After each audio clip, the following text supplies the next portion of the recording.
Assalamualaikum warahmatullahi wabarakatuh. Alhamdulillah kita berjumpa lagi ya. Pada kesempatan kali ini saya akan menjelaskan buat teman-teman semua yang request dan kebingungan ya. Ini khusus pemula saja. Kalau yang senior mungkin sudah paham. Buat yang pemula-pemula, ini tips yang sangat dianjurkan dan dipahami betul-betul.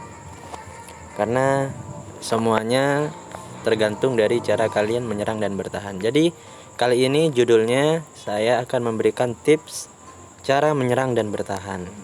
Oke, kita langsung ke videonya ya teman-teman. Jadi tips yang pertama yaitu kalian harus tahu dan paham apa itu kekuatan pasukan teman-teman.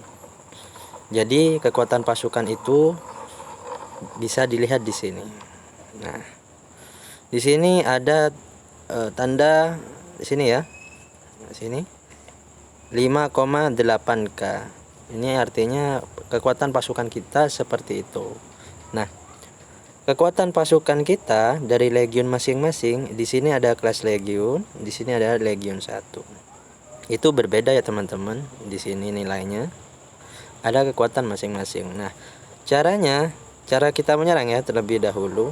Untuk bisa menyerang dari kekuatan legiun kita, tadi seperti contoh punya saya 5,8 ya Kak. Itu cuma bisa menyerang musuh yang di bawah itu gitu. Nah, caranya gimana? Nah, gitu. Jadi kita harus mengintai musuh terlebih dahulu. Ini contoh tadi orang-orang yang saya intai ya teman-teman. Bentar. Nah, ini pengintaian berhasil. Nah, di sini lihat teman-teman. Nah, di bawah sini pasukan pertahanan. Pasukan pertahanan di sini punya musuh yang saya intai itu 631. Jelas di bawah saya. Gitu teman-teman. Jadi itu pasti bisa dibakar atau bisa kita kalahkan gitu teman-teman. Nah, untuk lebih lanjutnya mengetahui bagaimana kekuatan musuh biar lebih lengkap, begini teman-teman. Kita kembali ke sini. Kita lihat di sini ada bangunan yang namanya menara pengawas ya teman-teman. Kita lihat rinciannya. Nah, di sini ada teman-teman, lihat menara pengawas. Menara pengawas saya di level 7. Pengintaian akan memberitahu Anda tentang kelas penguasa dari pasukan yang sedang menuju ke Anda. Jadi di sini teman-teman kita akan diberikan sesuatu informasi lebih bagus dan lebih akurat, itu tergantung level menara pengawas kita. Semakin tinggi level menara pengawas kita, semakin baik teman-teman, karena nanti kita akan bisa tahu hero-nya, skillnya, sedemikian teman-teman, kekuatan musuh yang sebenarnya begitu teman-teman, berapa bantuannya gitu. Yang penting jangan lupa tipsnya untuk mengintai yaitu menara pengawas. Itu yang pertama teman-teman ya.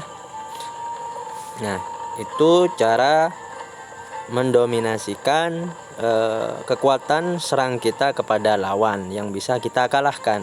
Jadi kalau di atas kekuatan kita itu kita pasti kalah teman-teman. Seperti itu ya. Nah, lanjut cara bertahan. Nah, cara bertahan itu teman-teman. Nah, cara bertahan itu misalnya kita diserang ya. Misalnya kita diserang, kita di sini. Kita lihat pertahanan kita ya, benteng. Nah, di sini ada tanda checklist ya teman-teman dari legiun masing-masing. Ada kelas legiun 1. Nah, misalnya kita diserang sama musuh, tapi kemungkinan besar kita kalah gitu teman-teman, dan kita nggak mau rugi.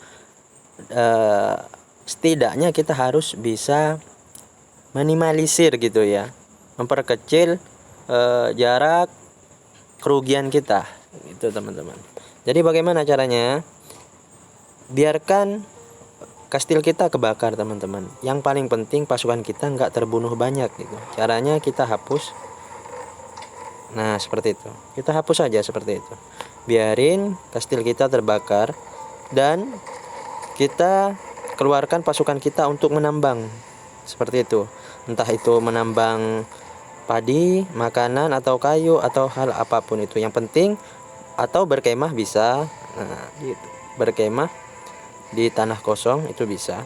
Misalnya kita diserang gitu. Dan perkiraan kita kalah gitu. Jadi caranya seperti itu ya teman-teman. Jadi pasukan kita tidak akan terbunuh, cuman kastil saja yang terbakar. Itu tidak apa-apa teman-teman. Itu tidak merugikan kita, cuman kita rugi di dalam kebakaran kastil. Tapi kalau aliansi kita bisa membantu atau ada teman-teman kita yang bisa membantu dan lebih kuat, itu kita sebaiknya tahan saja teman-teman, karena lihat di sini kekuatan. Nah, di sini ya saya tanda ya. Kekuatan, ini kekuatan power kita teman-teman. Dan jumlah bunuh pasukan di sini ada 1000,593 ya. Itu jumlah pembunuhan saya. Jadi ketika kita contreng di sini di benteng. Nah, jika kita tahan di sini. Nah, ketika kita tahan seperti itu dan bantuan datang misalnya dari teman kita yang sebanding lah dengan kekuatan musuh yang menyerang, misalnya ada kesempatan untuk menang, nanti di sini ada pemberitahuannya, bantuannya, kita bisa lihat di sini, lihat rinciannya juga di sini. Itu kita checklist saja teman-teman. Itu kalau kita bantuan dari teman-teman itu kuat gitu, kita tahan saja, karena di situ kita bisa memperoleh poin pembunuhan, jumlah pembunuhan teman-teman.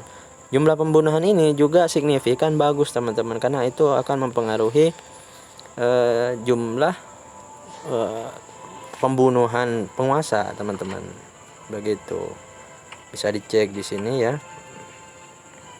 Peringkat membunuh. Nah, di sini peringkat membunuh poinnya seperti ini teman-teman. Jadi semakin banyak pasukan yang kita bunuh, semakin baik kita ada di peringkatnya teman-teman. Tapi kita harus memikirkan kontribusi untuk aliansi, bagaimana aliansi itu berkembang teman-teman, dan tidak merugikan teman-teman kita yang lain gitu. Jadi itu salah satu cara kita untuk bertahan teman-teman.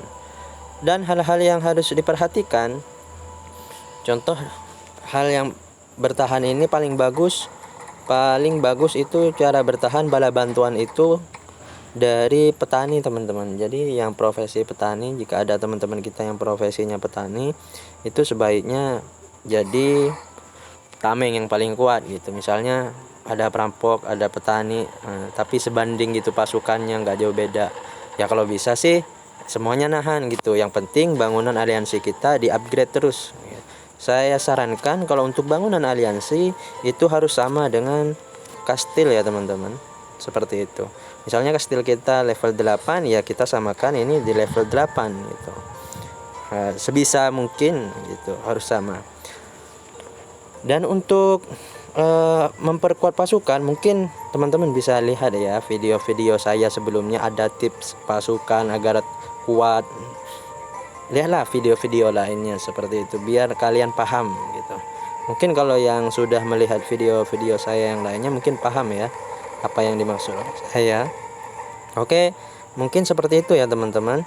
Dan satu lagi teman-teman, saya lupa, di sini ada akademi perang ya teman-teman. Akademi perang ini apa fungsinya? Kita lihat di sini. Dengan akademi perang, anggota aliansi dapat berkumpul untuk mengeroyok musuh. Kita lihat informasi lanjutnya. Jika level 2 itu bisa seperti ini teman-teman. Jumlah pasukan teman-teman kita yang bisa masuk ke dalam serangan kita itu cuma 1 orang gitu teman-teman. Nah nanti di level 4 bisa 2 orang gitu. Nah contohnya saya kasih contoh langsung teman-teman. Jadi ketika ada musuh, contoh musuh ya, musuh misalnya seperti ini. Nah Di sini ada mengumpulkan teman-teman misalnya. Nah, di sini. Misalnya nanti kita taruh waktu berapa yang kita mau.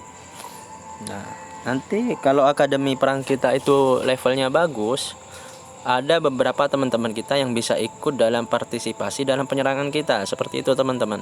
Jadi semakin baik level tingkatan akademi perangnya, semakin banyak teman-teman kita yang akan membantu menyerang dalam penyerangan kita itu teman-teman. Jadi jumlah kemenangan itu lebih besar. Mungkin seperti itu ya teman-teman. Oke, mungkin videonya sampai di sini dulu. Untuk pertanyaan lebih lanjut silahkan nanti komen-komen aja. Siapa tahu saya bisa bantu atau langsung chat di WA ya teman-teman. Kurang lebihnya saya minta maaf. Wassalamualaikum warahmatullahi wabarakatuh.